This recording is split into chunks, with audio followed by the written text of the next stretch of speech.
السلام علیکم ورحمۃ اللہ. آپ سورۃ الانعام کی بات کر رہے تھے، یا معشر الجن والانس لم یأتکم رسل منکم یقصون.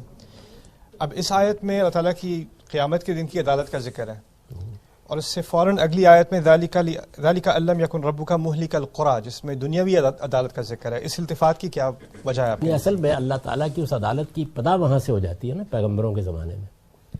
یعنی جب خدا کا رسول آتا ہے تو عدالت زمین پر لگ گئی، اور یہاں فیصلہ پہلے سنا دیا گیا.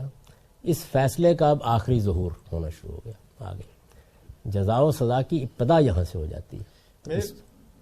سوال میرے ذہن میں اس لیے آیا تھا کہ 130 نمبر آیت میں اشارہ اس طرف معلوم ہوتا ہے کہ ہر انسان سے خطاب کیا جا رہا ہے، ہر جن سے خطاب کیا جا رہا ہے، یا معشر الجن والانس.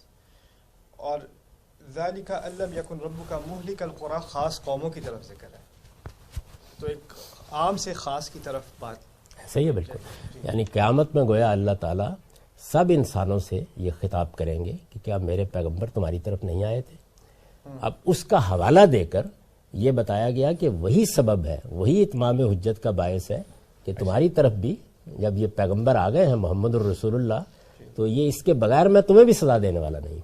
قرآن میں یہ مضمون ایسے ہی آتا ہے، کبھی رسولوں کا جو انذار ہے اس کے نتیجے کو سامنے رکھ کے آخرت کی طرف، کبھی آخرت کو سامنے رکھ کے اس نتیجے کی طرف. اس کو اگر دیکھنا ہو، سب سے اچھا اس کا جو بڑا ہی خوبصورت بیان ہے وہ سورہ حاقہ میں ہے.